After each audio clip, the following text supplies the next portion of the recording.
মেসিকে নিয়ে কিছু কথা। নেইমার বলেছেন কোনো সন্দেহ ছাড়া মেসি বিশ্ব সেরা, মেসি আমার আইডিয়াল, আমার আদর্শ।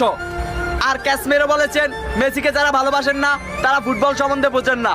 আর এমবাপ্পে বলেছেন মেসি শুধু ফুটবলের রাজা নয়, তিনি মহারাজা। এলিসন বেকার তিনি বলেছেন আমি মেসির অনেক বড় ভক্ত। আর কাকা বলেছেন আগামী 10 বছরে 10 জন রোনালদো আসবে, কিন্তু আগামী 10 বছরেও একজন মেসি আসবে না। আর বেকহ্যাম বলেছেন রোনালদো মেসির লেভেলেই নয়। আর রোনালদিনহো বলেছেন মেসির সাথে যে কোনো প্লেয়ারের তুলনা করা অপরাধ। আর বেনজেমা বলেছেন যারা মেসির সমালোচনা করেন তারা ফুটবল বোঝেনই না। পেপ গার্দিওলা কোচ বলেছেন আমার ক্যারিয়ারে মেসি সবকিছু। পিকে বলেছেন মেসি ইতিহাসের সেরা খেলোয়াড়। লা লিগা সভাপতি বলেছেন মেসি লা লিগার সম্পদ। আর প্লেকে জিজ্ঞাসা করা হয়েছে মেসি নাকি রোনালদো, তখন প্লে উত্তরে বললেন মেসি। তো আই লাভ লিও মেসি।